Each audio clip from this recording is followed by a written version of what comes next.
welcome back to our channel Navy Academy. I am Jyoti and your chemistry educator.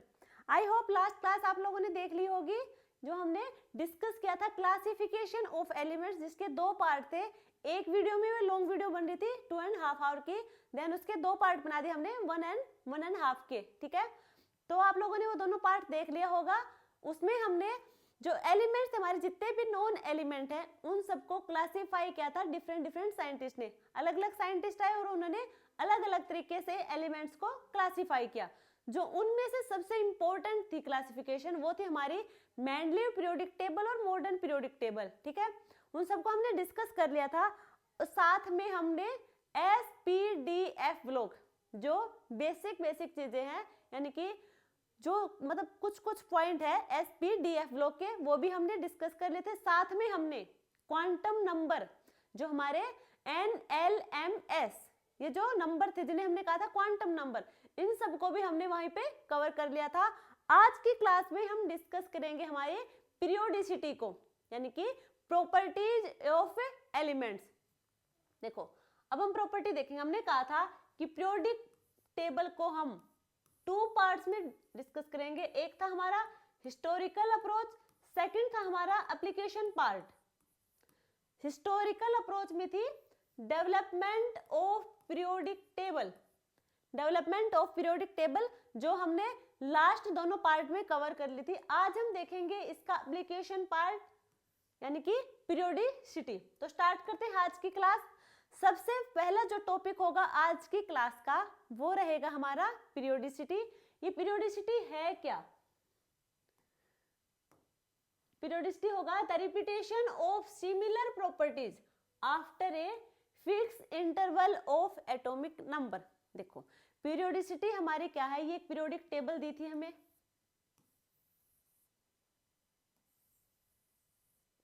इधर S block था, D, ये हमारा था P block, और साथ में था ये हमारा F ब्लॉक. ठीक है, ये थी हमारी पीरियोडिक टेबल. इन्होंने कहा था जो हमारी लास्ट वाली पीरियोडिक टेबल है, यानी कि मॉडर्न पीरियोडिक टेबल, उसमें था, यानी कि ये 2 ग्रुप हैं. ठीक है, यहां पे कोई एलिमेंट है, इन एलिमेंट्स को इस टाइप से क्यों रखा? देखो, उन्होंने कहा था एक fix interval of atomic number, यानी कि 18 इलेक्ट्रॉन के बाद में उनकी प्रॉपर्टी फिर से रिपीट होने लग जाएंगी. तो जिन एलिमेंट्स की प्रॉपर्टी सिमिलर होंगी उन प्रॉपर्टी को हमने एक ग्रुप में रख दिया. जिनकी प्रॉपर्टी सिमिलर नहीं होगी उन एलिमेंट्स को हमने दूसरे ग्रुप में उठा के रख दिया. ठीक है, तो इस टाइप से थी हमारी पीरियोडिक टेबल, और यही होगी पीरियोडिसिटी. अब इसमें आज हम डिस्कस करेंगे effective nuclear charge, atomic size और रेडियस, और हम देखेंगे आयोनिक रेडियाई,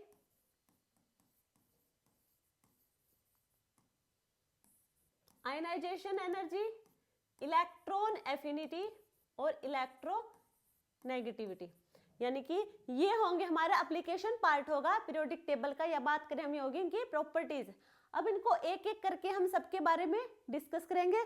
तो स्टार्ट करते हैं हमारे फर्स्ट प्रॉपर्टी से, जो होगी इफेक्टिव न्यूक्लियर चार्ज. ये इफेक्टिव न्यूक्लियर चार्ज, सबसे पहले देखो, इफेक्टिव न्यूक्लियर चार्ज, इसे हम कहेंगे शील्डिंग कांस्टेंट. इसे हम रिप्रेजेंट करेंगे Z स्टार से. इफेक्टिव न्यूक्लियर चार्ज को Z स्टार से रिप्रेजेंट करेंगे, या हम करेंगे इसे Z इफेक्टिव, इनसे हम इसे रिप्रेजेंट करेंगे. ये क्या होगा? देखो, मान लीजिए ये हमारे पास एक न्यूक्लियस है. ठीक है, न्यूक्लियस के अराउंड क्या होंगे? इलेक्ट्रॉन रिवॉल्व करेंगे. एक मिनट,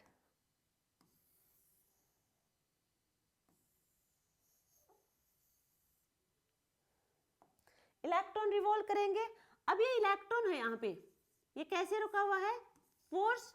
न्यूक्लियस इलेक्ट्रॉन के बीच में होगा फोर्स, मान लीजिए F1 है, और इसे बैलेंस करने के लिए इधर एक फोर्स है F2. बट यहाँ पे जो इफेक्टिव न्यूक्लियर चार्ज हम डिस्कस कर रहे हैं वो कोई फोर्स की टर्म में नहीं है, वो हमारा है जेड की टर्म में, in term of Z. The electron in outermost cell does not experience the full charge of nucleus because the outermost cell are screened from the nucleus by inner electron cell. ये statement क्या बता रही है हमें? देखो ये nucleus है, ठीक है, ये हमारे इनके अराउंड क्या हो रहे हैं? इलेक्ट्रॉन रिवॉल्व कर रहे हैं. ये होगी इसकी आउटर मोस्ट सेल, ये होगी आउटर मोस्ट सेल. इलेक्ट्रॉन यहाँ पे, ये होगी इनर सेल और ये होंगे इसके इनर इलेक्ट्रॉन. ठीक है, यदि हम बात करें आउटर मोस्ट सेल के इलेक्ट्रॉन की, न्यूक्लियस के साथ उनकी होगी, देखो न्यूक्लियस का काम क्या है? न्यूक्लियस के पास है पॉजिटिव चार्ज, उसका काम है अट्रैक्शन का. अब कहीं भी उसे नेगेटिव चार्ज दिखेगा वो उसे अट्रैक्ट करने की कोशिश करेगा. अब इलेक्ट्रॉन के पास नेगेटिव चार्ज है और न्यूक्लियस के पास पॉजिटिव, तो यहाँ पे हमें दिखेगा इनका अट्रैक्शन. न्यूक्लियस का काम होगा इलेक्ट्रॉन को अट्रैक्ट करना, क्योंकि इलेक्ट्रॉन के पास नेगेटिव चार्ज है, न्यूक्लियस के पास पॉजिटिव चार्ज है. क्या करेंगे? एक दूसरे को अट्रैक्ट. तो ये हमें दिख रहा है न्यूक्लियस इलेक्ट्रॉन क्या कर रहे हैं? एक दूसरे को अट्रैक्ट. ये इलेक्ट्रॉन न्यूक्लियस है, ये भी क्या कर रहा है? अट्रैक्ट. अब हम बात करें इनर सेल वाले इलेक्ट्रॉन की. देखो इनर सेल इलेक्ट्रॉन और आउटर मोस्ट सेल के इलेक्ट्रॉन ये एक दूसरे को रिपेल करेंगे. ये क्या करेंगे? रिपेल करेंगे.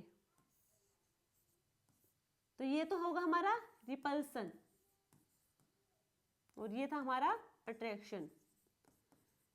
इनर सेल वाले इलेक्ट्रॉन और आउटर मोस्ट सेल वाले इलेक्ट्रॉन एक दूसरे को रिपेल करेंगे क्योंकि दोनों नेगेटिवली चार्ज है और हमें पता है नेगेटिव नेगेटिव या फिर पॉजिटिव पॉजिटिव एक दूसरे को रिपेल करेंगे. तो ये रिपेल करेंगे, दूर भगाएंगे.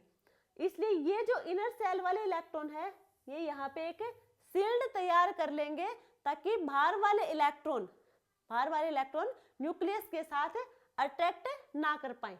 ठीक है, ये हमारी फर्स्ट स्टेटमेंट है. सेकंड देखो, every nucleus is a single proton and electron system. The nucleus attract the electron with nuclear charge. यदि हम बात करें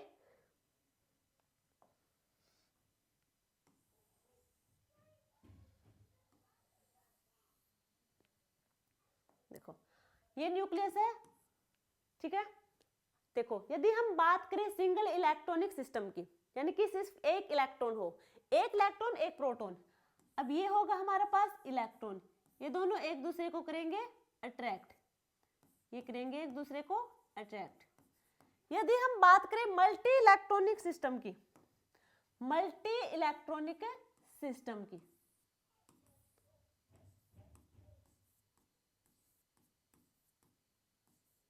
ठीक है, सिंगल इलेक्ट्रॉन होगा वो तो न्यूक्लियस के साथ अट्रैक्शन दिखाएगा, बट मल्टी इलेक्ट्रॉनिक सिस्टम में बहुत सारे इलेक्ट्रॉन, अब वो क्या करेंगे? वो करेंगे रिपल्सन क्रिएट करेंगे. इलेक्ट्रॉन इलेक्ट्रॉन के बीच में रिपल्सन क्रिएट होगा. रिपल्सन क्रिएट होगा तो जो आउटर मोस्ट सेल वाले इलेक्ट्रॉन होंगे वो न्यूक्लियस के साथ स्ट्रांगली बाउंड नहीं कर पाएंगे. ठीक है, वो जो इनर सेल वाले इलेक्ट्रॉन होंगे वो वहां पे एक शील्ड तैयार कर लेंगे. तो ये तो हमारा है इफेक्टिव न्यूक्लियर चार्ज. अब हम बात करेंगे, देखो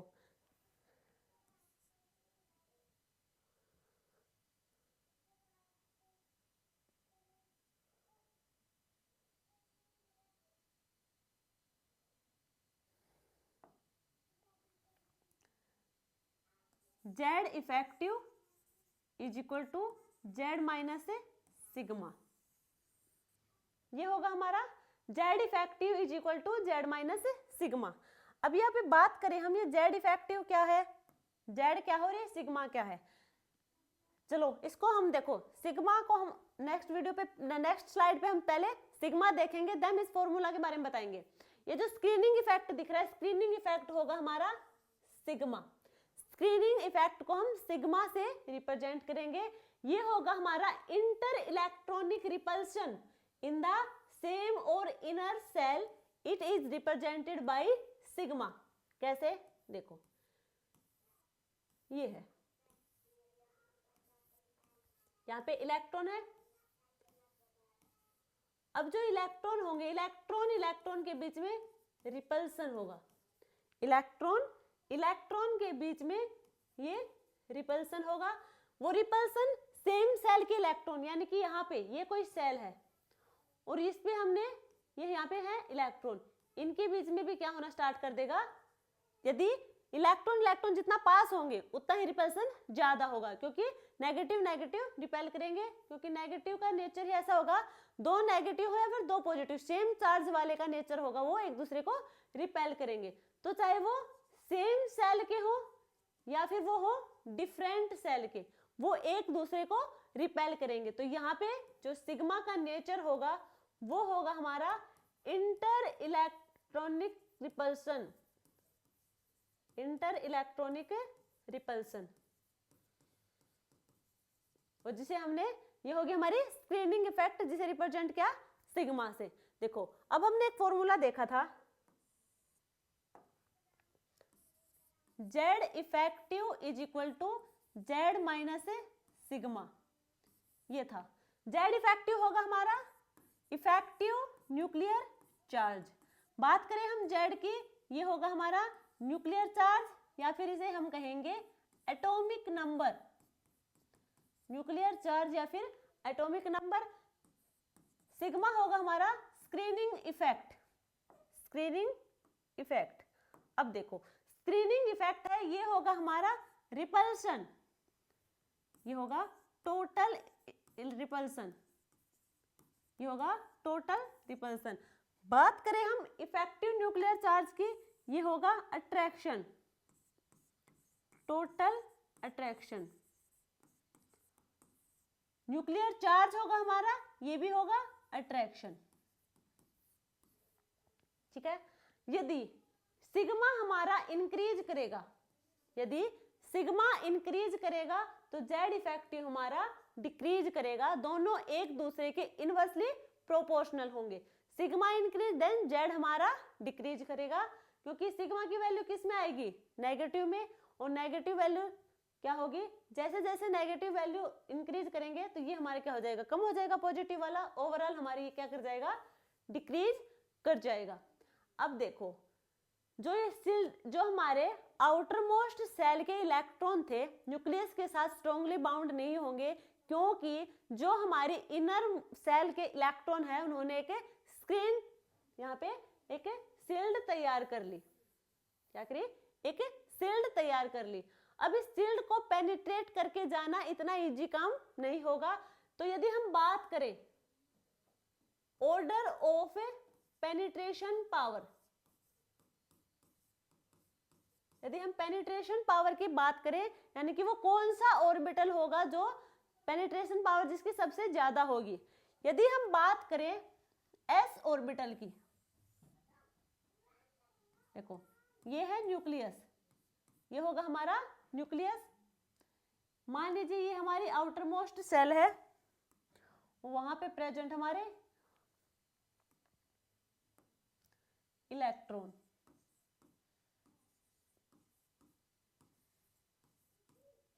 देखो अब ये क्या हमारे पास न्यूक्लियस है,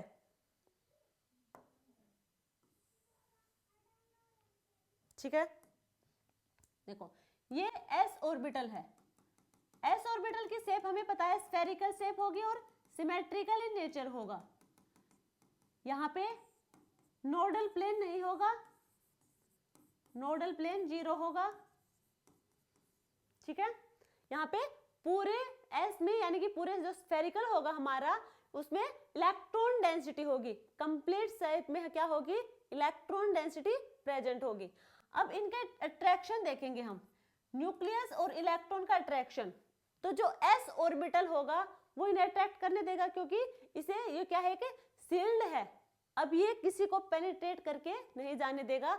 यदि हम बात करें पी ऑर्बिटल की, ये पी ऑर्बिटल होगा, इसमें यहाँ पे होगी electron density,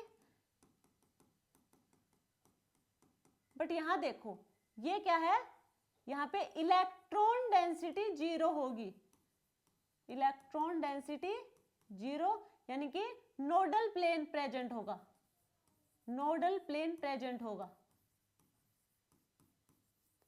nodal plane present है, यानी कि इसका मतलब क्या होगा, जो p ऑर्बिटल है यहाँ इसमें इलेक्ट्रॉन डेंसिटी तो है, बट यहाँ पे एक गैप या फिर एक होल की जितना जगह मान लो यहाँ पे, जहां से इलेक्ट्रॉन और न्यूक्लियस के बीच में अट्रैक्शन की थोड़ी ही प्रोबेबिलिटी है। क्या होगी, प्रोबेबिलिटी है। तो यानी कि s के कंपैरिजन में तो है, s में तो क्या था, इलेक्ट्रॉन डेंसिटी है पूरे स्फीयर में, उसमें पेनिट्रेट करके जाना बहुत ही डिफिकल्ट है एज कंपेयर टू p। यदि हम बात करें d ऑर्बिटल की,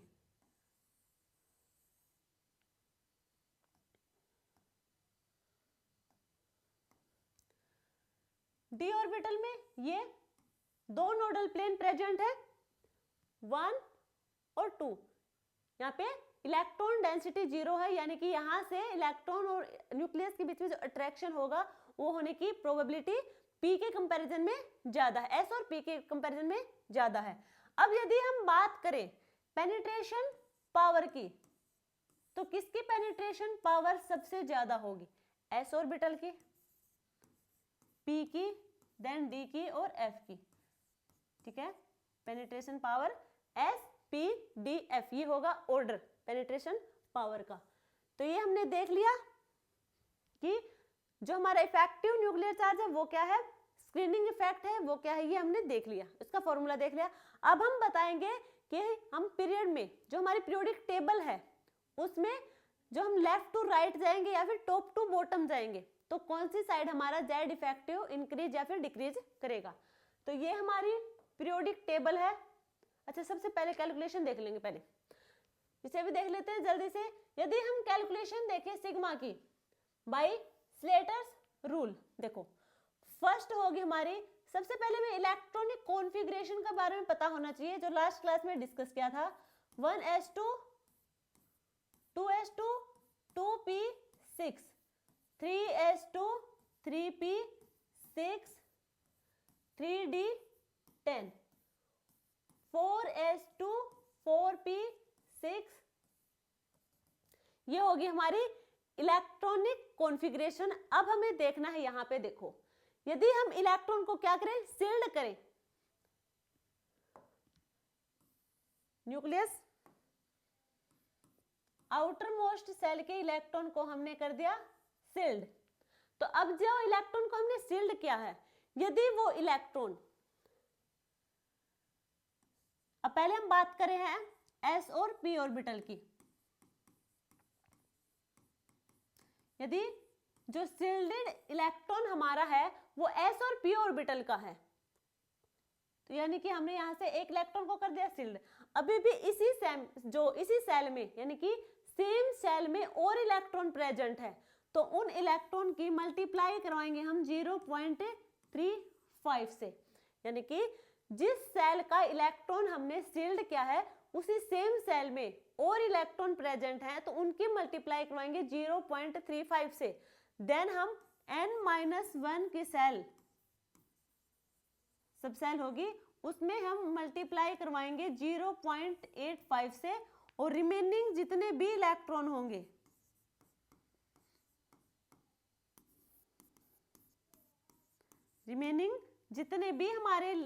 होंगे उन सब की मल्टीप्लाई करवाएंगे हम 1.00, यानी कि 1 से मल्टीप्लाई करवाएंगे।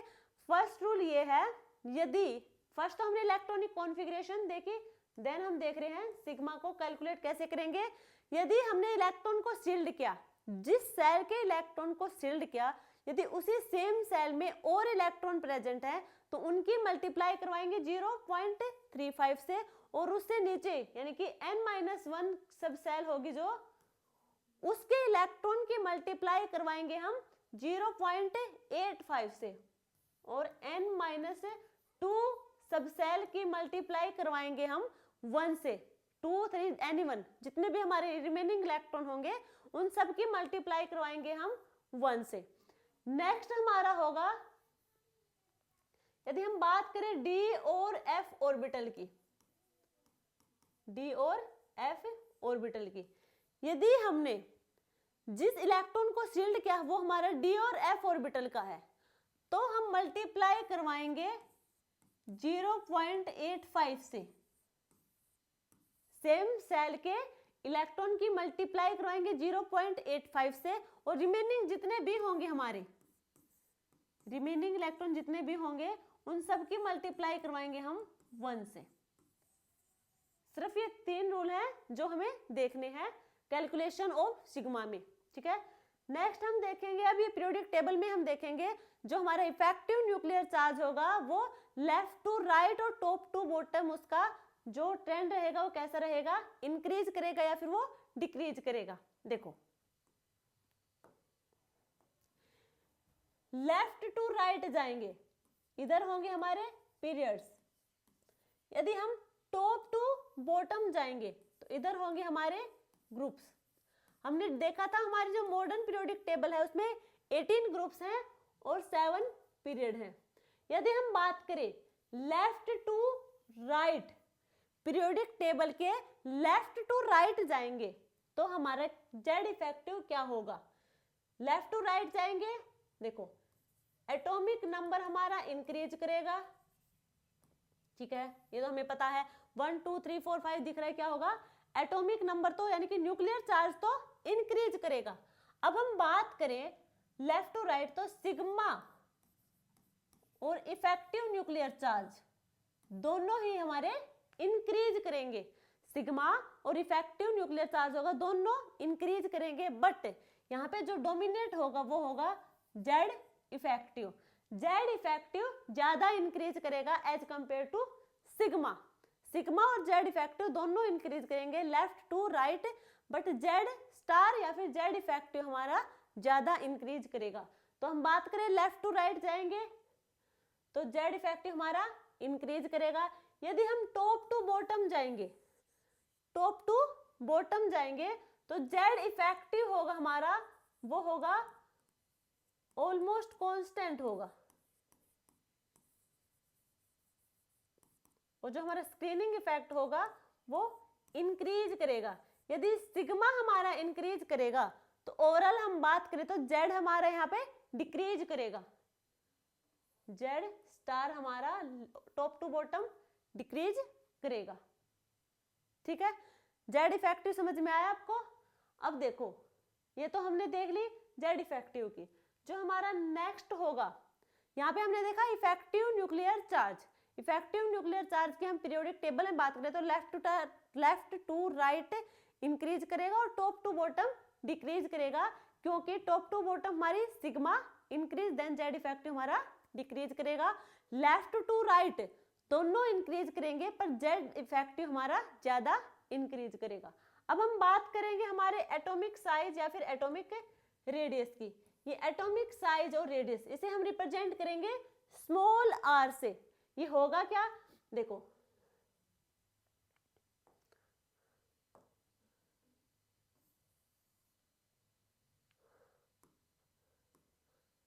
ये होगा न्यूक्लियस, ये होगी हमारी outermost shell. Outermost shell में है इलेक्ट्रॉन। न्यूक्लियस और इलेक्ट्रॉन, आउटर मोस्ट सेल का इलेक्ट्रॉन, न्यूक्लियस और आउटर मोस्ट सेल के इलेक्ट्रॉन के बीच में जो डिस्टेंस होगी, इनके बीच की जो डिस्टेंस होगी उस डिस्टेंस को हम कहेंगे atomic radius. Larger the atomic radius larger will be the size of atom. जैसे जैसे ये रेडियस इंक्रीज करती जाएगी वैसे ही एटॉमिक साइज भी इंक्रीज करता जाएगा, यानी कि रेडियस साइज के डायरेक्टली प्रोपोर्शनल होगी। तो ये तो हो गए इसके 2 पॉइंट। अब हम बात करें atomic size is difficult to define. देखो अब अलग अलग एलिमेंट्स की यदि हमें साइज के बारे में बताना हो तो हम क्या उसकी रेडियस निकालने बैठेंगे, तो ये डिफिकल्ट है। अलग अलग ऐसे रैंडमली हम उसे कैलकुलेट नहीं कर पाएंगे, बट उसके देखो क्यों नहीं कर पाएंगे, डिफिकल्टीज ये है तो in calculating radius are electron not moved in fix boundary. हमें पता है इलेक्ट्रॉन न्यूक्लियस के अराउंड रिवॉल्व करता है, बट उसकी कोई फिक्स बाउंड्री नहीं है कि वो रिवॉल्व कहाँ कर रहा है, ठीक है। जब उसकी फिक्स बाउंड्री नहीं पता तो हम उसकी रेडियाई को कैलकुलेट करना हमारे लिए डिफिकल्ट होगा। रेडियाई कैलकुलेट नहीं कर पाएंगे तो हम उसका साइज भी नहीं बता पाएंगे। Existence of independent atom is doubtful. देखो हमने पहले भी पढ़ चुके हैं जो हमारे एटम होंगे, जो एटम होंगे वो इंडिपेंडेंटली एग्जिस्ट नहीं करते हुए मॉलिक्यूल की फॉर्म में क्या होगा, एटम होगा। वो देखो, यदि हम बात करें मेटल्स की, जैसे कॉपर है, सिल्वर है, गोल्ड, ये तो सिंगल सिंगल फॉर्म में यानी कि जो सॉलिड स्टेट में होंगे वो सिंगल सिंगल फॉर्म में एग्जिस्ट कर पाएंगे। बट हम बात करें गैस की, hydrogen, nitrogen, phosphorus, oxygen, sulphur, ये होंगे हमारे क्या, दो या दो से ज्यादा एटम से मिलके बने होंगे तभी एग्जिस्ट कर पाएंगे। फिर हम कहें मॉलिक्यूल की फॉर्म में एग्जिस्ट कर पाएंगे, वो इंडिपेंडेंटली एग्जिस्ट नहीं कर पाएंगे। जैसे हाइड्रोजन है, H2 की फॉर्म में मिलेगा, हाइड्रोजन सिर्फ H की फॉर्म में हमें नहीं मिलेगा। ऑक्सीजन भी हमेशा O2 की फॉर्म में मिलेगा, यानी कि इंडिपेंडेंटली एग्जिस्ट नहीं कर पाएंगे। ये हमारे डाई एटॉमिक, ट्राई या फिर मॉलिक्यूल की फॉर्म में हमें मिलेंगे। ठीक है, तो इसलिए हम रेडियस कैसे कैलकुलेट करेंगे? रेडियस कैलकुलेट करने के लिए देखो 3 टाइप की रेडियस है, ये डिस्कस करेंगे हम। कोवेलेंट रेडियस, मेटालिक रेडियस और वंडर वाल रेडियस। सबसे पहले हम देखेंगे covalent radius. Covalent radius, covalent radius हम मेनली देखेंगे नॉन मेटल्स की, नॉन मेटल्स। कोवेलेंट रेडियस होगी नॉन मेटल की। कैसे होगी वो देखो पहले,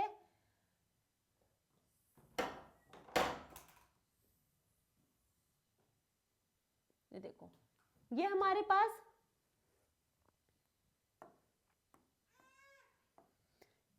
पास दो एटम है, यानी कि मॉलिक्यूल की फॉर्म में है। ये है इसका न्यूक्लियस, दोनों का अपना अपना न्यूक्लियस होगा। ये क्या करेंगे, यदि हम बात, यहाँ पे देखो हम बात करें होमो मॉलिक्यूल या फिर होमो न्यूक्लियर, देखो यहाँ पे इनकी हो रही है ओवरलैपिंग। जो इनकी दोनों न्यूक्लियस के बीच की जो डिस्टेंस होगी वो होगी हमारी, क्या होगी, ये कोवेलेंट की लेंथ। और ये जो हमारी होगी इतनी, ये होगी हमारी रेडियाई RA, और ये भी होगी हमारी RA। यानी कि हम होमो न्यूक्लियर या फिर होमो एटॉमिक की बात कर रहे हैं। तो देखो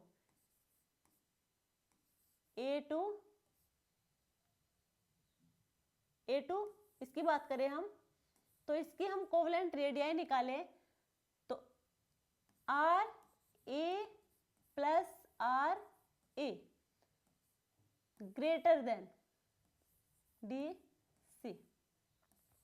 जो हमारी दोनों एटम है इनकी रेडियाई होगी, इन दोनों की रेडियाई से, रेडियाई क्या होगी,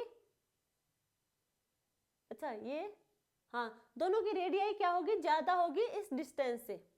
कैसे होगी, क्योंकि ये वाला पोर्शन क्या कर रहा है, ओवरलैप कर रहा है, दोनों एटम एक दूसरे के साथ ओवरलैप कर रहे हैं। ये रेडियाई होगी जो क्या होगी, देखो दोनों एटम होगी, इनकी रेडियाई ज्यादा होगी इनके न्यूक्लियस के डिस्टेंस से। कैसे होगी वो देखो,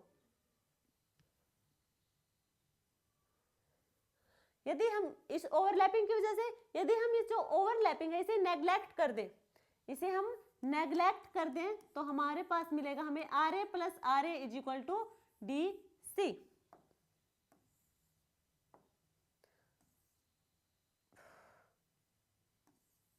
RA plus RA is equal to DC, 2RA is equal to DC,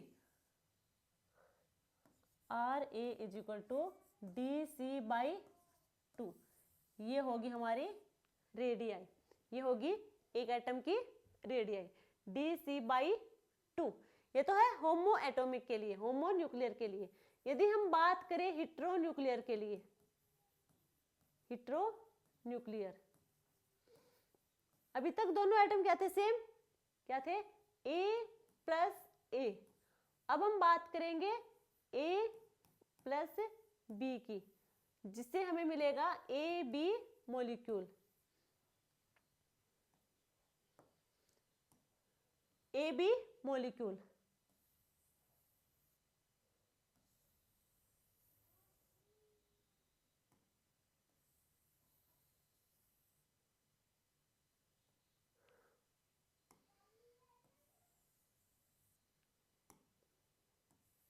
hetero में दोनों का साइज डिफरेंट होगा, एक छोटा और एक लार्ज साइज में होगा। देखो ये भी क्या करे हैं एक दूसरे के साथ ओवरलैपिंग। ये इसका ए वाले एटम का न्यूक्लियस, ये है बी का। यदि हम बात करें ए एटम के रेडियाई की तो वो होगी आर ए, बात करें बी एटम की तो उसकी रेडियाई होगी आर बी। हमें क्या चाहिए, हमें चाहिए डिस्टेंस दोनों न्यूक्लियस के बीच की, दोनों एटम के न्यूक्लियस के बीच की जो डिस्टेंस होगी डी सी, हमें वो चाहिए। डी सी होगी R A plus R B minus 0.09 del E. ये होगी हमारी डी सी, ठीक है। क्या होगी R A plus R B minus 0.09 del ई।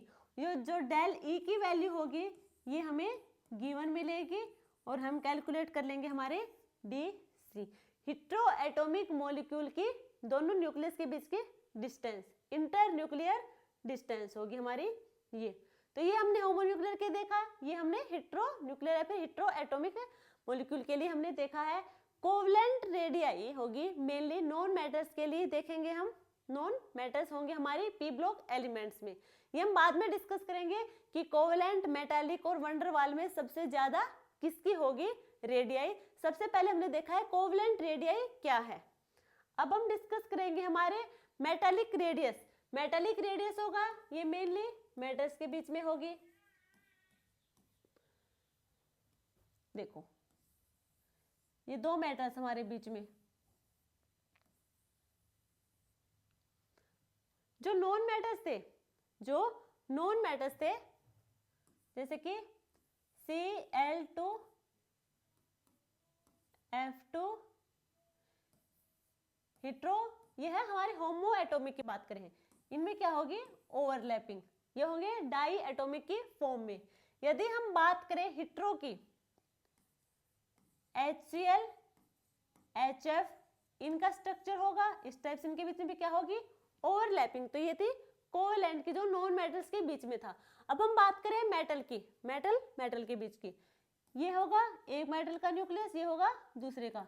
इन दोनों के बीच की जो डिस्टेंस होगी वो होगी हमारी डी एम। कैसे कैलकुलेट करेंगे, जो हमारी आर ए ये होगी R B, R A plus R B ज्यादा होगी इन दोनों के न्यूक्लियस की डिस्टेंस, रेडियाई दोनों की रेडियाई से ज्यादा होगी दोनों के न्यूक्लियस के बीच की डिस्टेंस, क्योंकि इन दोनों के बीच में कहीं ना कहीं थोड़ा बहुत गैप प्रेजेंट होगा। वहां तो ओवरलैपिंग हो रही थी, यहाँ पे ओवरलैपिंग नहीं हो रही, यहाँ पे दोनों एक दूसरे के पास में प्रेजेंट है। देखो अब यहाँ कोई कंटेनर है, यहाँ पे ये एटम प्रेजेंट है। अब जो मेटल एटम होगी इनके बीच में कर्नेल प्रेजेंट होंगे, ये देखो कुछ इस टाइप से, ये होंगे कर्नेल, ये होंगे क्या, ये होंगे मेटल आयन। ये बना होगा किसी वैलेंस इलेक्ट्रॉन या फिर मोबाइल इलेक्ट्रॉन के साथ। मेटल आयन किसी वैलेंस इलेक्ट्रॉन या फिर हम बात करें मोबाइल इलेक्ट्रॉन, उनके साथ मिलके बनाएगी मेटल एटम, ठीक है। तो यहाँ पे कोई इलेक्ट्रॉन भी प्रेजेंट है, ठीक है। तो यहाँ पे इनकी जो हम निकालेंगे रेडियाई वो निकलेगी। यदि हम इसको कर्नेल को अवॉइड कर दे तो हमारी होगी, दोनों मेटल सेम लेंगे तो R A plus R A is equal to D M, 2RA is equal to D M. Radii निकल के आएगी हमारे पास dm/2, ये होगी हमारी रेडियाई एटम की, ठीक है। और मेटालिक रेडियस होगी वो हम मेनली मेटल एटम में देखेंगे, ठीक है। नेक्स्ट हम बात करें van der Waals radius. Van der Waals radius mainly हम इनर्ट गैसेस में देखेंगे। इनर्ट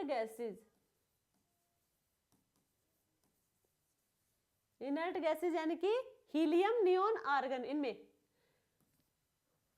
इनमें होगी। देखो ये फ्रीली एग्जिस्ट करती हैं, जो हमारी इनर्ट गैस होंगी वो फ्रीली एग्जिस्ट करती हैं। अब ये देखो, ये हमारी होंगी गैस, इन दोनों के बीच की डिस्टेंस बताएंगे हम, जो होगी dv। RA RB ये क्या है, रेडियाई, RA प्लस RB, इनसे ज्यादा होगी इनके न्यूक्लियस के बीच की डिस्टेंस। यदि हम इस डिस्टेंस को अवॉइड करें तो हमारी आएगी, और दोनों गैस हमने सेम ली है, तो 2RA is equal to dV, RA is equal to dV by 2। देखो ये होगी हमारी वंडरवाल। वंडरवाल देखेंगे मेनली इनर्ट गैस के लिए। मेटालिक रेडियस हम देखेंगे मेनली मेटल्स में, और कोवेलेंट रेडियस हम देखेंगे नॉन मेटल्स के बीच में। अब हम देखेंगे इन तीनों में से सबसे ज्यादा रेडियाई किसकी होगी। देखो बीच में दो टॉपिक हमारे ये भी पहले देख ही लेते हैं। देखो एक हमारा है transition contraction due to poor shielding effect of 10 electron of d subshell the corresponding. ये हमारा होगा न्यूक्लियस, ये हो गए आउटर मोस्ट सेल में इलेक्ट्रॉन। अब देखो यहां पे है कोई d ऑर्बिटल, d ऑर्बिटल में होंगे 2 नोडल प्लेन प्रेजेंट। यहां पे इलेक्ट्रॉन डेंसिटी 0,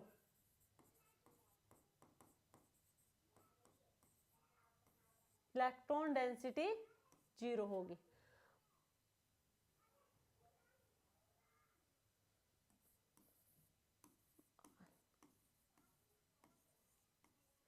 ये जो हमारे, देखो चलो पीरियोडिक टेबल में बात करते हैं।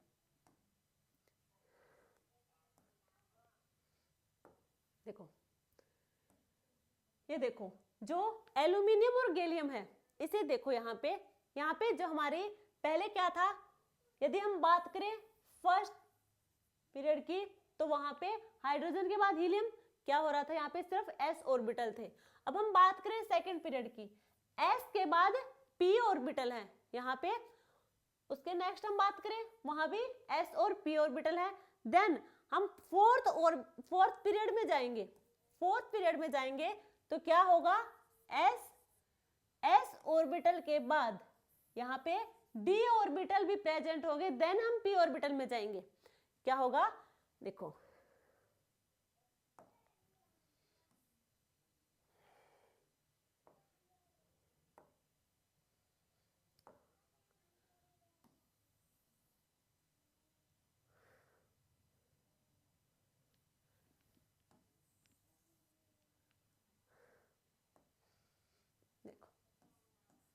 ये है, पहले था s और p ऑर्बिटल। अब हम बात करें, s तो है ही, s ऑर्बिटल तो है ही, साथ में हमारा d ऑर्बिटल भी आ गया। देन हमारा होगा p ऑर्बिटल। अब यहाँ पे p ऑर्बिटल में जाएंगे, देखो यहाँ पे क्या होगी, कॉन्ट्रैक्शन होगा। हमारा जो कॉन्ट्रैक्शन दिखाएगा वो ट्रांजिशन कॉन्ट्रैक्शन होगा, और वो होगा इन d ऑर्बिटल में 5 ऑर्बिटल यानी कि 10 इलेक्ट्रॉन। उन 10 इलेक्ट्रॉन की वजह से जो कॉन्ट्रैक्शन क्रिएट होगा वो होगा हमारा ट्रांजिशन कॉन्ट्रैक्शन। क्या हुआ, अब ये देखो जो एल्यूमिनियम और गैलियम है, एल्यूमिनियम में था हमारा S के बाद है P, बट यहाँ पे गैलियम में जाएंगे तो S के बाद हमारा D ऑर्बिटल आएगा, देन हमारा P ऑर्बिटल आएगा। तो यहाँ पे ट्रांजिशन कॉन्ट्रैक्शन होगा और इन दोनों का साइज ऑलमोस्ट इक्वल होगा, ऑलमोस्ट इक्वल होगा।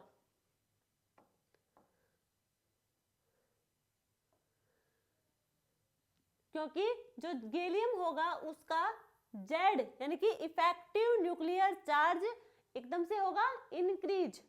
जैसे ही उसका Z स्टार इंक्रीज करेगा which attract the outermost shell strongly, अब वो क्या करेगा, आउटर मोस्ट सेल के इलेक्ट्रॉन को स्ट्रॉन्गली बाउंड करेगा towards nucleus, therefore the size of gallium decrease हो जाएगा। देखो ये जो क्या था, d ऑर्बिटल था, हमें पता है जो s ऑर्बिटल होगा उसमें पूरे में इलेक्ट्रॉन डेंसिटी होगी, उसमें कोई नोडल प्लेन प्रेजेंट नहीं होगा, इलेक्ट्रॉन डेंसिटी होगी पूरे में। अब हम बात करें इस d ऑर्बिटल की, d ऑर्बिटल में दो नोडल प्लेन प्रेजेंट है, ये दो नोडल प्लेन प्रेजेंट हैं, इनकी वजह से यानी कि यहाँ पे कुछ ना कुछ गैप है, इलेक्ट्रॉन डेंसिटी है ही नहीं, यहाँ पे इलेक्ट्रॉन डेंसिटी नहीं होगी तो न्यूक्लियस और इलेक्ट्रॉन के बीच में अट्रैक्शन की प्रोबेबिलिटी ज्यादा होगी। तो क्या करेगा, अब यहाँ पे न्यूक्लियस होगा हमारा, इलेक्ट्रॉन को, आउटर मोस्ट सेल के इलेक्ट्रॉन को स्ट्रॉन्गली बाउंड करेगा as compare to s orbital के और p के कंपैरिजन में भी यहाँ पे स्ट्रॉन्गली बाउंड करेगा, यहाँ से उन्हें स्पेस मिलेगा अट्रैक्शन के लिए। तो इसकी वजह से क्या होगा, न्यूक्लियस और इलेक्ट्रॉन के बीच में अट्रैक्शन क्रिएट हुआ, इसकी वजह से Z स्टार हमारा इंक्रीज करेगा। जैसे ही Z स्टार इंक्रीज करेगा साइज हमारा डिक्रीज कर जाएगा, साइज हमारा डिक्रीज कर जाएगा क्योंकि Z इफेक्टिव इनवर्सली प्रोपोर्शनल होगा साइज के। तो ये हमारा ट्रांजिशन है, 10 इलेक्ट्रॉन की वजह से यहाँ पे कॉन्ट्रैक्शन क्रिएट होगा, लेंथेनॉइड कॉन्ट्रैक्शन और एक्टिनॉइड कॉन्ट्रैक्शन। ये जो होंगे लेंथेनॉइड कॉन्ट्रैक्शन यानी कि f ऑर्बिटल के, f ऑर्बिटल यानी कि 7 ऑर्बिटल, वहां पे होंगे 14 इलेक्ट्रॉन। जो f ऑर्बिटल होगा, जैसे कि d ऑर्बिटल की शेप थी हमारी डबल डंबल शेप, सिमिलर हमारे जो f ऑर्बिटल होगी इनकी शेप होगी फ्लावर की।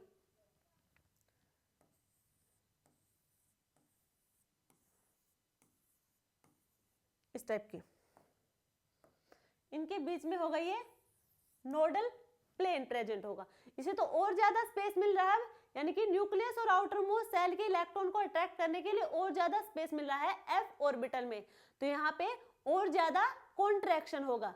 ठीक है, क्या होगा, और ज्यादा कॉन्ट्रैक्शन होगा और उनकी वजह से Z इफेक्टिव हमारा इंक्रीज करेगा। Z इफेक्टिव इंक्रीज करते ही साइज उसके इनवर्सली प्रोपोर्शनल होता है, तो साइज होगा डिक्रीज। तो यदि हम बात करें लेंथेनॉइड कॉन्ट्रैक्शन और ट्रांजिशन कॉन्ट्रैक्शन में कौन सा कॉन्ट्रैक्शन ज्यादा होगा, तो लेंथेनॉइड कॉन्ट्रैक्शन ज्यादा होगा क्योंकि उसमें नोडल प्लेन ज्यादा होगा। जैसे ही नोडल प्लेन ज्यादा हो यानी कि न्यूक्लियस और इलेक्ट्रॉन में अट्रैक्शन की प्रोबेबिलिटी ज्यादा हमें मिल रही है, तो लेंथेनॉइड कॉन्ट्रैक्शन का इफेक्ट हमें ज्यादा शो होगा ट्रांजिशन कॉन्ट्रैक्शन में।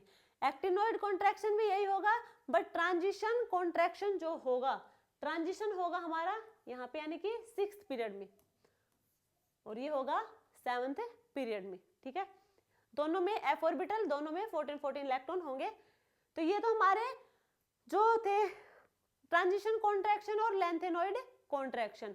अब हम बात करेंगे साइज का ऑर्डर क्या होगा, लेफ्ट टू राइट और टॉप टू बॉटम। देखो यदि हम जाएं लेफ्ट टू राइट, हमने देखा था Z स्टार हमारा इंक्रीज कर रहा था, Z स्टार इंक्रीज करेगा और Z स्टार हमारा होगा यानी कि साइज इनवर्सली प्रोपोर्शनल होगा Z स्टार के और डायरेक्टली प्रोपोर्शनल होगा नंबर ऑफ सेल्स के। तो साइज यहाँ पे डिक्रीज करेगा। यदि हम बात करें टॉप टू बॉटम, जैसे हम टॉप टू बॉटम जाएंगे नंबर ऑफ सेल इंक्रीज कर रही हैं, टॉप टू बॉटम जाएंगे नंबर ऑफ सेल इंक्रीज कर रहे हैं। ये देखो 1s 2s 3s 4s 5s 6s 7s, यानी कि नंबर ऑफ सेल इंक्रीज करी है, जैसे ही नंबर ऑफ सेल इंक्रीज करेंगे साइज इंक्रीज कर जाएगा, साइज इसका इंक्रीज कर जाएगा। तो ये तो था साइज। अच्छा, ये तो था साइज, ये तो है इन जनरल, ये जनरली बात करें हम स्टैंड की तो ये तो इन जनरल। बट अभी हमने देखा कोवलेंट रेडियाई, हम बात करेंगे रेडियाई की, जो कोवलेंट रेडियाई, मेटालिक रेडियाई और van der Waals radii. Covalent radii, metallic radii और वंडरवाल रेडियाई। हम बात करेंगे कोवलेंट, ये तो था हमारा कोवलेंट मेटालिक, और हमारा था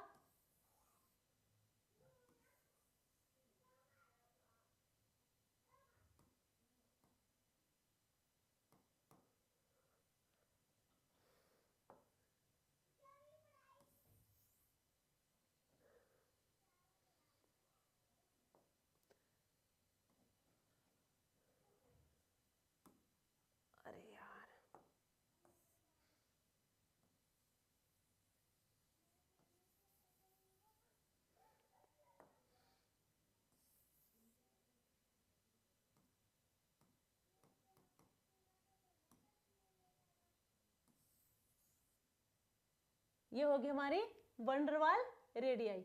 अब देखो इनके बीच की रेडियाई, इनके बीच की डिस्टेंस और इनकी डिस्टेंस हम बात करें तो किसका साइज आपको ज्यादा दिखेगा? ज्यादा दिखेगा आपको वंडरवाल रेडियाई का। किस रेडियाई का ज्यादा? वंडरवाल रेडियाई का।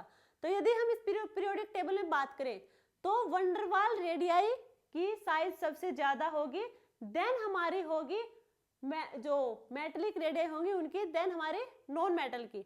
तो यदि हम बात करें हाइड्रोजन और हीलियम, हाइड्रोजन और हीलियम में हम बात करें किसकी रेडियाई ज्यादा होगी, तो हीलियम की रेडियाई ज्यादा होगी। देखो जनरल ट्रेंड था उसके अकॉर्डिंग था left to right increase, left to right decrease.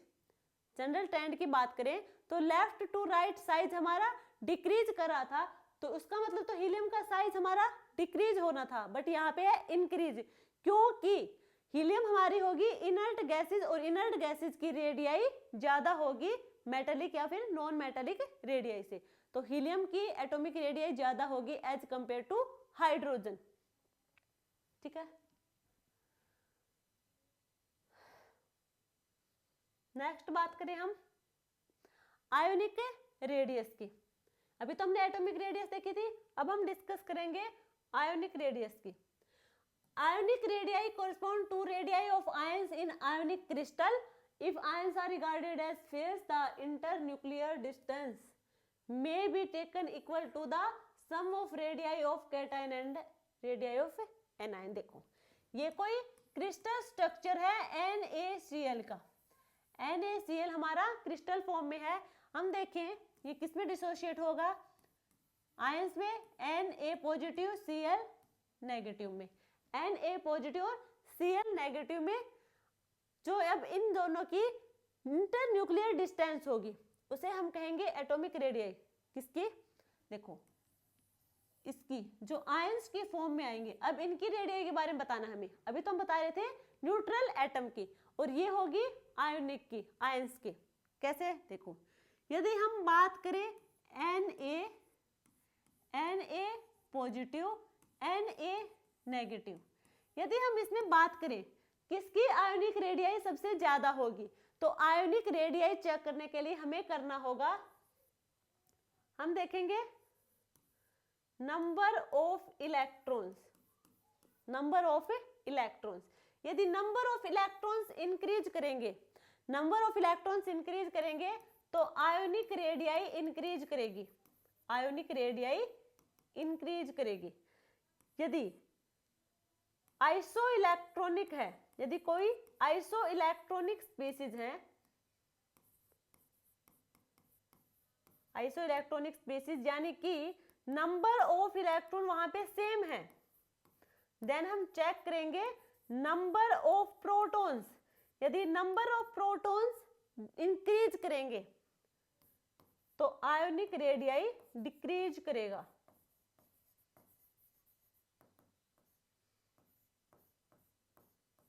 Ionic radii decrease करेगा।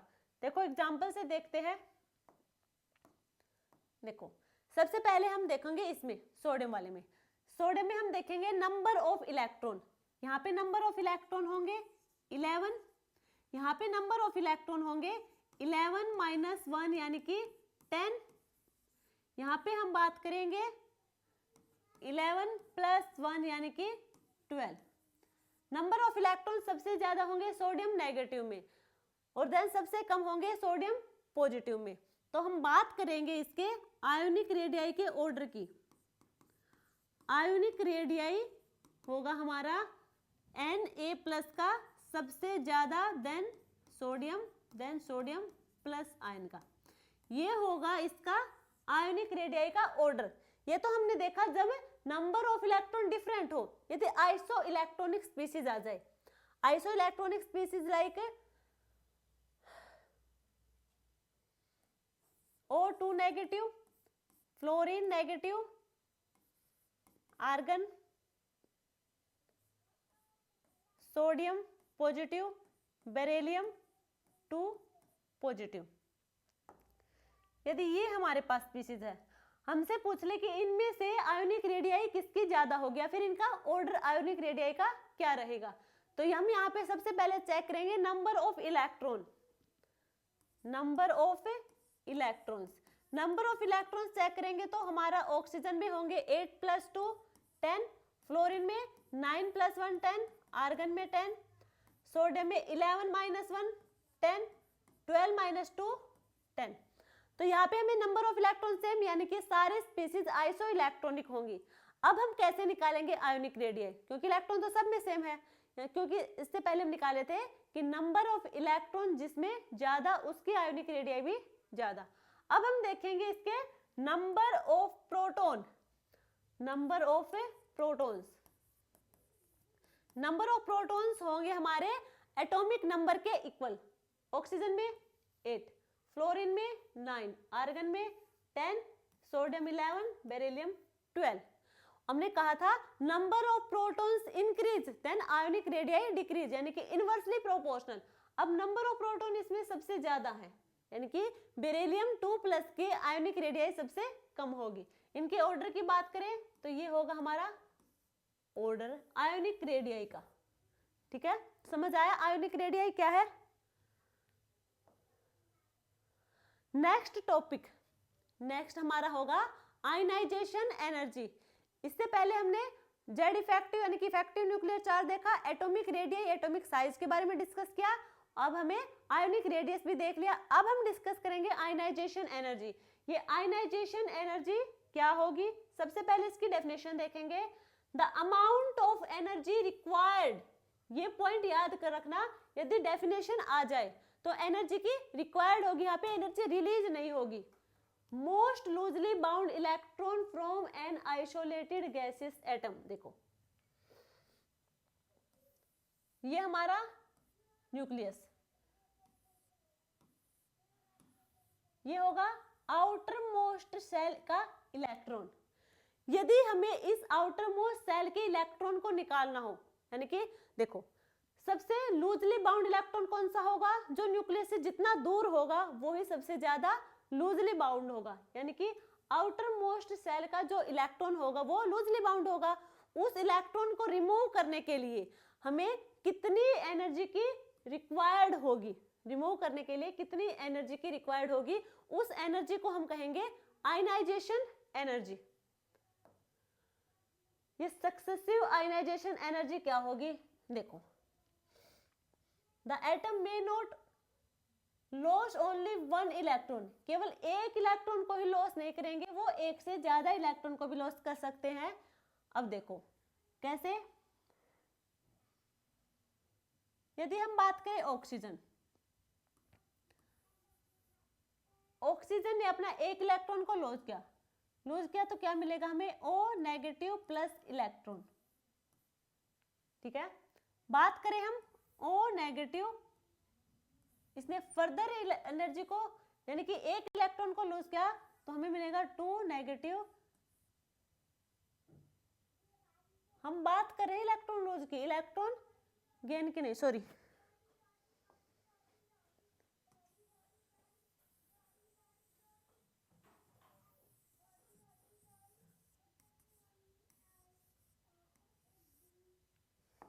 देखो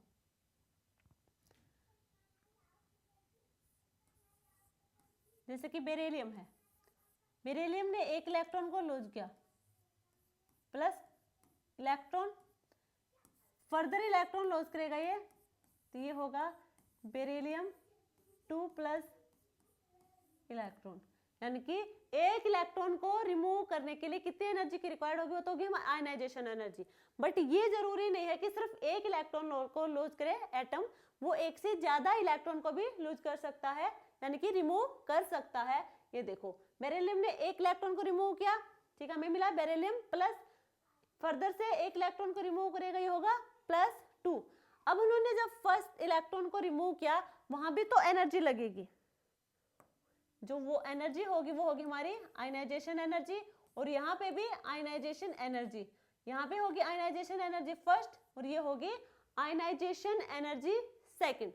तो ये होगी हमारी, जैसे फर्दर से इलेक्ट्रॉन रिमूव करे, बेरिलियम 2 प्लस है, बेरिलियम 2 प्लस फिर से एक इलेक्ट्रॉन को रिमूव करे तो मिल जाएगा हमें बेरिलियम 3 प्लस, ठीक है। तो वहां पे जो हमारी एनर्जी होगी वो होगी आयनाइजेशन एनर्जी 3, ये तो होगी हमारी आयनाइजेशन एनर्जी, ठीक है।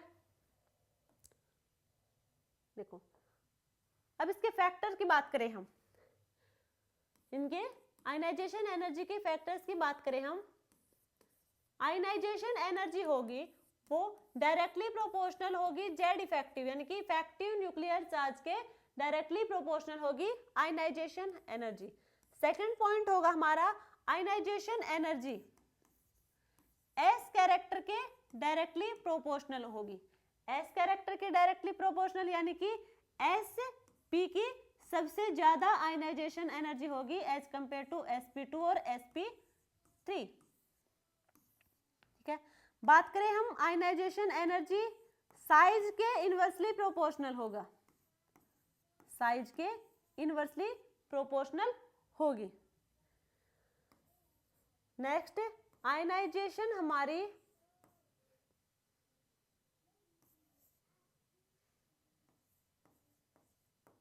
कोवेलेंट रेडियाई के डायरेक्टली प्रोपोर्शनल होगी as compare to metallic character, या फिर कहें हम नॉन मेटेलिक कैरेक्टर के डायरेक्टली प्रोपोर्शनल होगी as compare to metallic character. अब इसमें हम देखेंगे कि किधर इंक्रीज और डिक्रीज करेगा। देखो यदि हम बात करें left to right, Z effective हमारा इंक्रीज करेगा, जेड इफेक्टिव इंक्रीज करेगा तो आयनाइजेशन एनर्जी हमारी इंक्रीज करेगी, ठीक है, ये समझ में आ गया। सेकंड पॉइंट हमारा था, देखो हमने कहा कि नॉन मेटेलिक कैरेक्टर के डायरेक्टली प्रोपोर्शनल होगी, यानी कि कोवेलेंट रेडियाई के, कोवेलेंट रेडियाई नॉन मेटल में है, नॉन मेटल के डायरेक्टली प्रोपोर्शनल होगी। नॉन मेटल किधर है, इधर है, तो यानी कि इधर हमारी आयनाइजेशन एनर्जी इंक्रीज करी है, और मेटेलिक कैरेक्टर इधर है, इधर metallic character increase, then ionisation energy decrease, metallic character increase then ionisation energy decrease करेगा।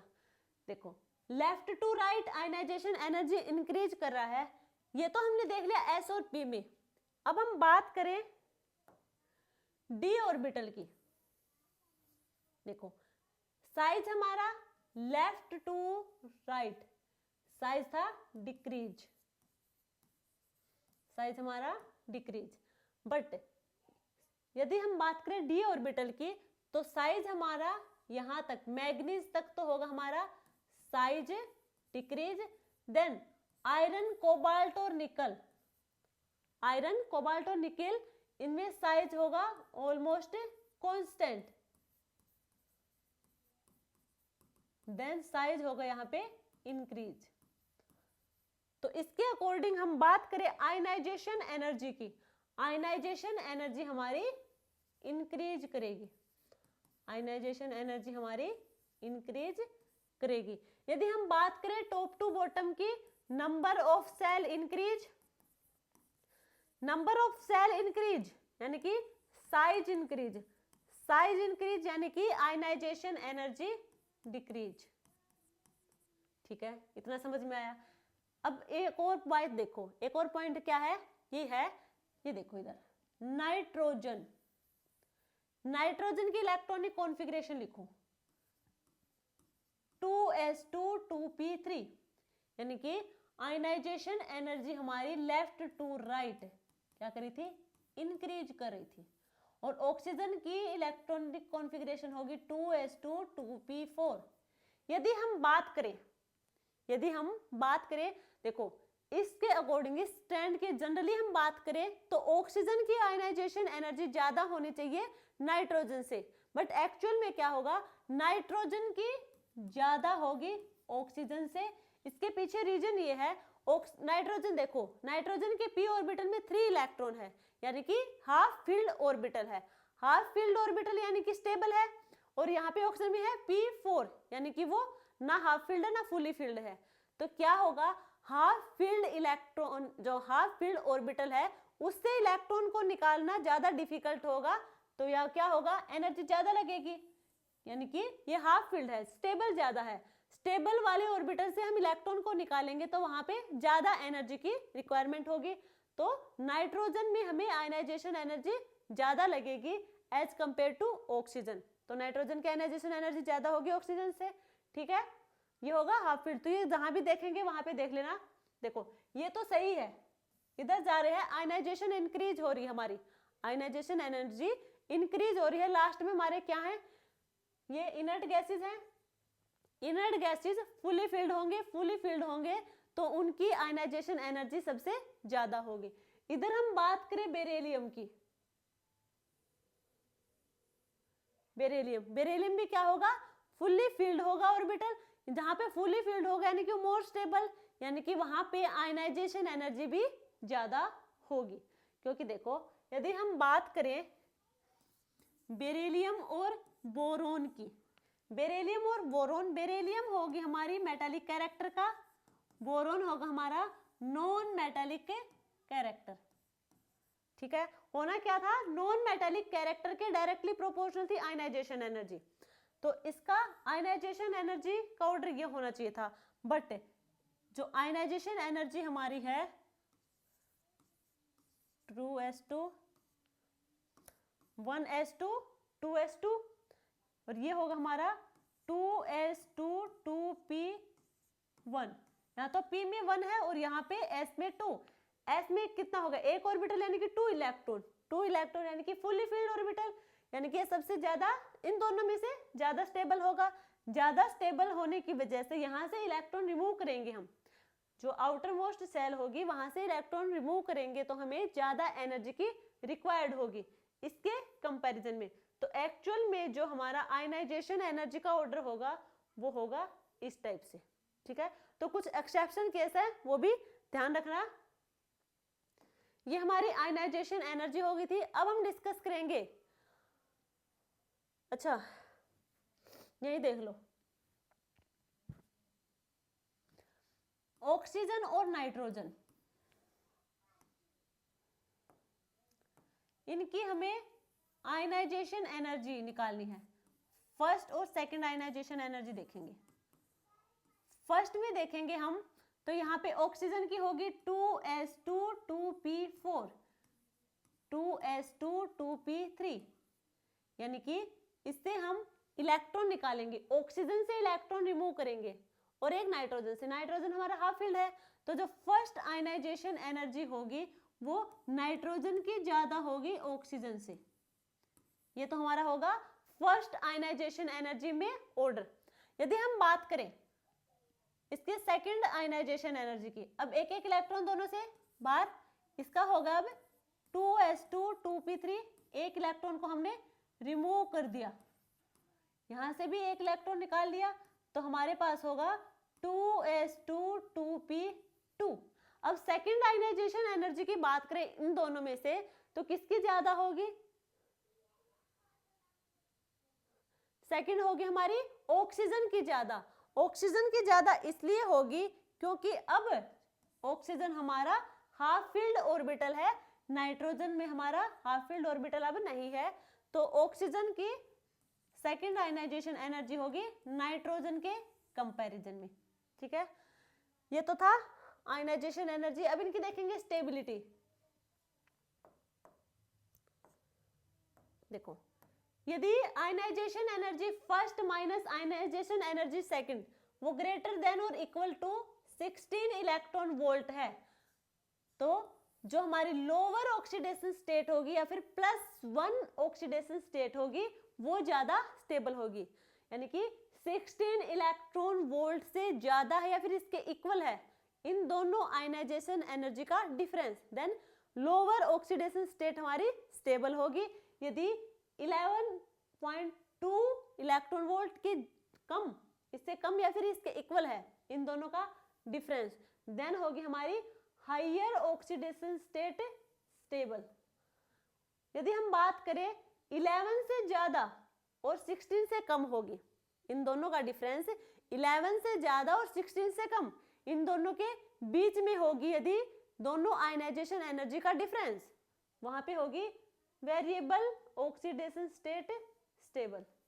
ठीक है, वेरिएबल ऑक्सीडेशन स्टेट होगी वो ज्यादा स्टेबल होगी एज कंपेयर टू लोअर और हायर ऑक्सीडेशन स्टेट। ठीक है, समझ में आया? क्या होगा, लोअर ऑक्सीडेशन स्टेट वहां स्टेबल होगी जहां पे 16 इलेक्ट्रॉन वोल्ट से ज्यादा हो इनका डिफरेंस या फिर इनके इक्वल हो। हायर वहां होगी जहां पे 11.2 इलेक्ट्रॉन वोल्ट से कम या फिर इसके इक्वल हो, या फिर इन दोनों के बीच में होगी तो बीच वाली ऑक्सीडेशन स्टेट हमारी स्टेबल होगी। यह था आयनाइजेशन एनर्जी। अब हम बात करेंगे इलेक्ट्रॉन एफिनिटी। इलेक्ट्रॉन एफिनिटी में क्या होगा, देखो जो आयनाइजेशन एनर्जी थी वहां पे हम कर रहे थे आउटर मोस्ट सेल से इलेक्ट्रॉन को रिमूव कर रहे थे और वहां पे एनर्जी रिक्वायर्ड थी। इलेक्ट्रॉन एफिनिटी में होगी एनर्जी रिलीज, एनर्जी रिलीज होगी, रिक्वायर्ड नहीं होगी। और यहाँ पे हम इलेक्ट्रॉन को ऐड करेंगे, क्या करेंगे, यहाँ पे इलेक्ट्रॉन का एडिशन करेंगे। आयनाइजेशन एनर्जी में इलेक्ट्रॉन का रिमूवल किया था, इतनी सी बात है बस, जिसे हम कहेंगे इलेक्ट्रॉन गेन एंथैल्पी या फिर एफिनिटी एनर्जी।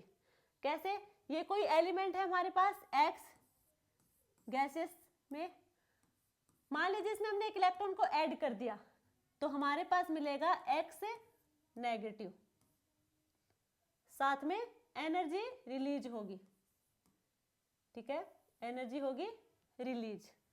देखो एक इलेक्ट्रॉन ऐड करेंगे और हमें मिलेगा X नेगेटिव, एनर्जी हमारी रिलीज होगी। कैसे होगी वो देखो। अब इसके सबसे पहले फैक्टर देखेंगे, जो इलेक्ट्रॉन एफिनिटी होगी वो इनवर्सली प्रोपोर्शनल होगी साइज के। इलेक्ट्रॉन एफिनिटी इनवर्सली प्रोपोर्शनल होगी साइज के, डायरेक्टली प्रोपोर्शनल होगी जेड इफेक्टिव की, जेड इफेक्टिव के डायरेक्टली प्रोपोर्शनल होगी।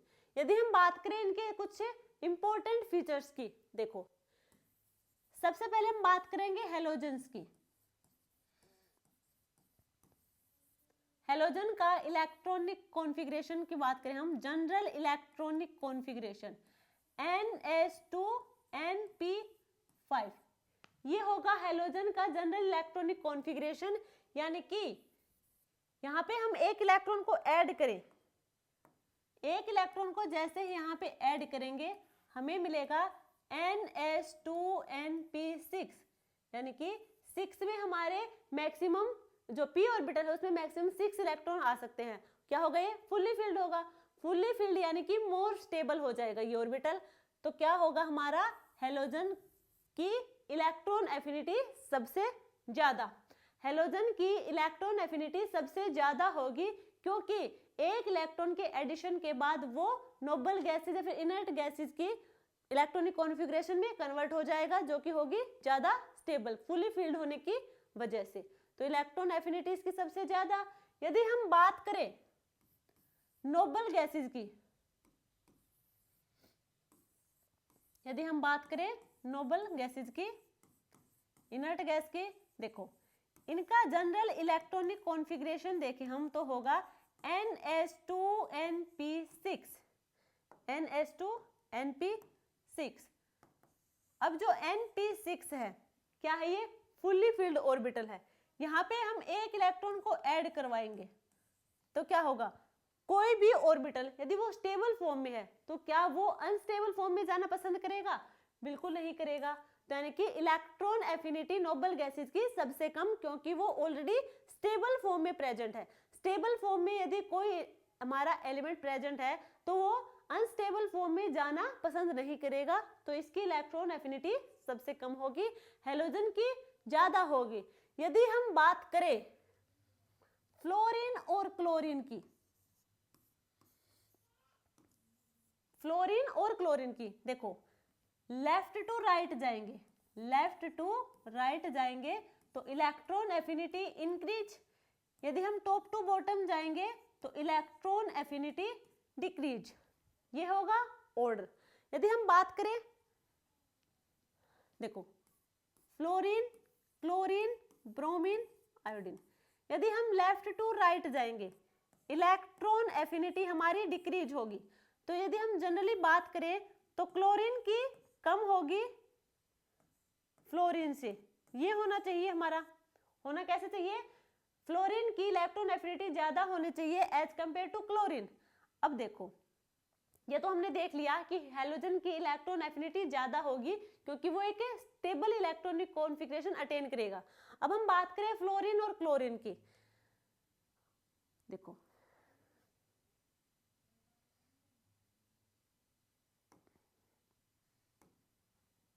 देखो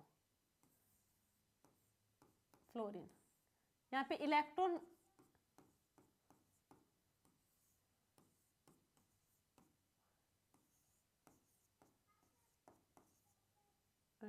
one two three four five six seven eight, ठीक है, अच्छा 5 होंगे ना, वो तो एस में होंगे, पी में होंगे 5 2 3 5 यहाँ तक, ठीक है, 5 इलेक्ट्रॉन होंगे, एक इलेक्ट्रॉन यहाँ पे और ऐड करेंगे हम, ठीक है। यदि हम बात करें क्लोरीन की,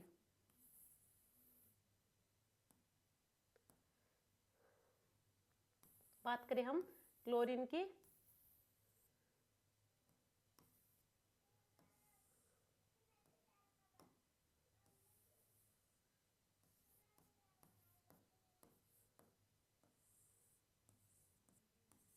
ठीक है।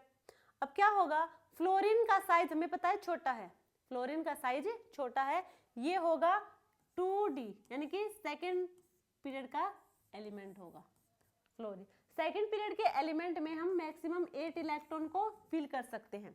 क्लोरीन होगा हमारा थर्ड पीरियड का एलिमेंट, इसका साइज भी ज्यादा होगा और इसमें 18 इलेक्ट्रॉन फिल कर सकते हैं, 18 इलेक्ट्रॉन।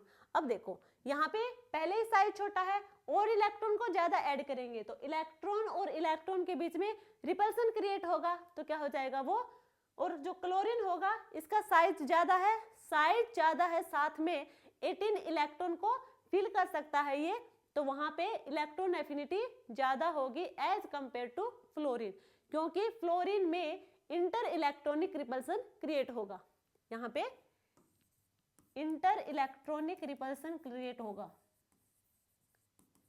इंटर इलेक्ट्रॉनिक रिपल्सन, ठीक है। तो क्या होगी, क्लोरीन की इलेक्ट्रॉन एफिनिटी ज्यादा होगी फ्लोरीन के कंपैरिजन में। नेक्स्ट होगा हमारा इलेक्ट्रोनेगेटिविटी। इलेक्ट्रोनेगेटिविटी में होगा tendency of an atom is attract, देखो ये वो होगा जहां पे शेयरिंग ऑफ इलेक्ट्रॉन होगी, शेयर्ड पेयर ऑफ इलेक्ट्रॉन होंगे, वो किधर शिफ्ट होंगे, उधर शिफ्ट होंगे जिसकी इलेक्ट्रॉन नेगेटिविटी ज्यादा होगी। यदि हम बात करें होमो एटॉमिक की, होमो एटॉमिक की,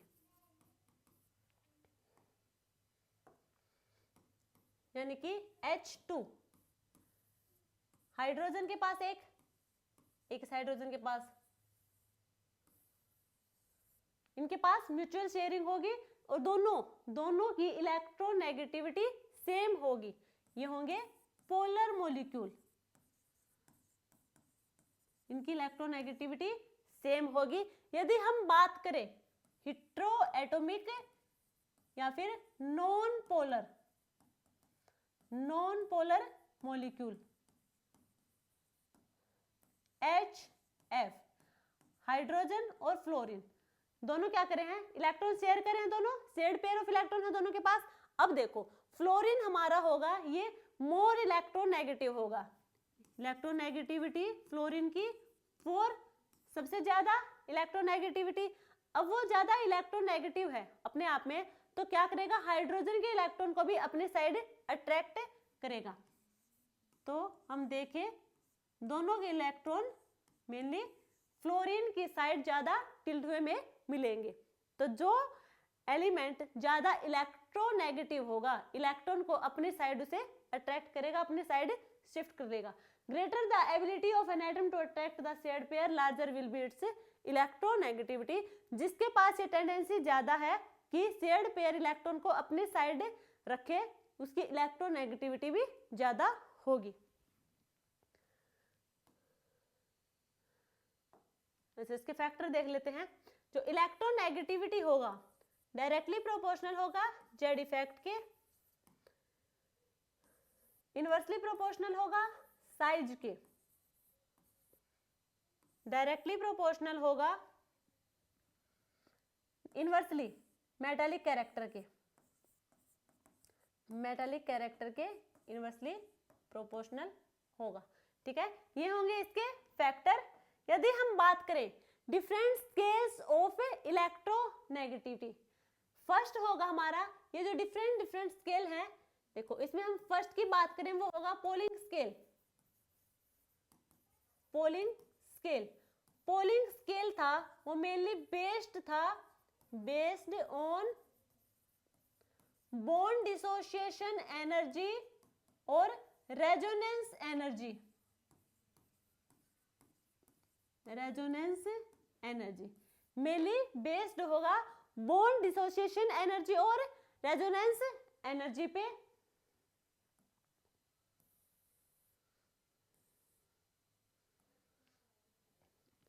देखो यदि हम बात करें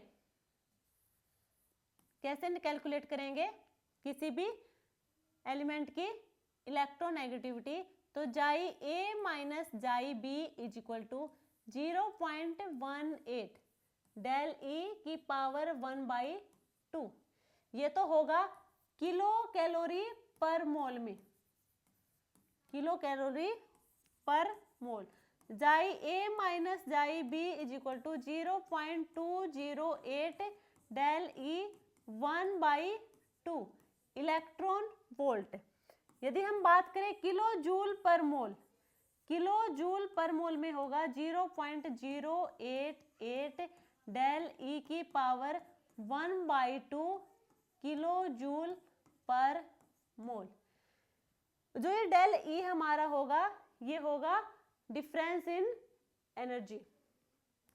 ठीक है, एनर्जी का डिफरेंस होगा। देखो ये बॉन्ड डिसोसिएशन एनर्जी और रेजोनेंस एनर्जी के ऊपर बेस्ड होगा।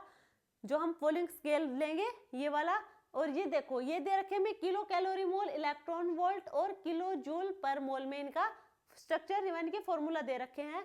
ये वैल्यू हमें कैलकुलेट करनी है। क्या करनी है? कैलकुलेट करेंगे। अब इस स्केल की बात करें, क्या हम हर एलिमेंट्स की डेल ई कैलकुलेट कर पाएंगे एक्यूरेसी के साथ? तो नहीं कर पाएंगे बिल्कुल भी। तो ये वाला जो स्केल होगा यहीं पे फेल हो गया ये वाला स्कूल। इसकी कुछ लिमिटेशन थी क्योंकि हर एलिमेंट की डेल ई एक्यूरेसी के साथ कैलकुलेट करना आसान बिल्कुल भी नहीं है। तो जब तक हम डेल ई यानी कि जो इलेक्ट्रोनेगेटिविटी होगी, इलेक्ट्रोनेगेटिविटी वो एनर्जी पे ही बेस्ड होगी। जब हम एनर्जी को ही एक्यूरेसी के साथ कैलकुलेट नहीं कर पाएंगे तो इलेक्ट्रोनेगेटिविटी को भी हम कैलकुलेट नहीं कर पाएंगे। ये था हमारा पोलिंग स्केल। नेक्स्ट हमारा था, अच्छा चलो पोलिंग स्केल देख लिया। अब हम डिस्कस करेंगे मोलिकन स्केल। नेक्स्ट होगा हमारा मोलिकन स्केल। मोलिकन स्केल होगा it is the average value of ionization energy and electron affinity. ये देखो ionization energy plus electron affinity upon 2, ये आएगी हमारी इलेक्ट्रोनेगेटिविटी मोलिकन स्केल के अकॉर्डिंग। मोलिकन स्केल के अकॉर्डिंग वो होगी एवरेज वैल्यू होगी आयनाइजेशन एनर्जी और इलेक्ट्रॉन वोल्ट की। ठीक है, अब क्या होगा, आयनाइजेशन एनर्जी, क्या हमें हर एलिमेंट का आयनाइजेशन एनर्जी पता है? नहीं, कुछ एलिमेंट्स ऐसे हैं जिनकी हमें आयनाइजेशन एनर्जी नहीं पता है। तो क्या करेंगे हम, जब तक हमें आयनाइजेशन एनर्जी ही नहीं पता होगी तो हम इलेक्ट्रोनेगेटिविटी को कैलकुलेट नहीं कर पाएंगे। तो इसकी भी एक लिमिटेशन थी। यदि हम बात करें नेक्स्ट, ओलरेड एंड रोको,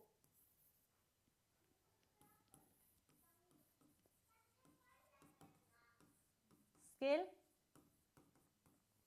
ये होगा यहाँ पे इलेक्ट्रोनेगेटिविटी हम निकालेंगे 0.359 Z star upon R square plus 0.744, ये होगा ओलरेड एंड रोको स्केल।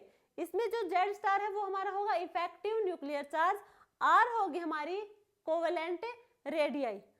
अब क्या होगा, देखो जेड स्टार, हर किसी एलिमेंट का तो हम जेड स्टार भी हम कैलकुलेट नहीं कर पाएंगे, बात हमारी कोवेलेंट रेडियाई।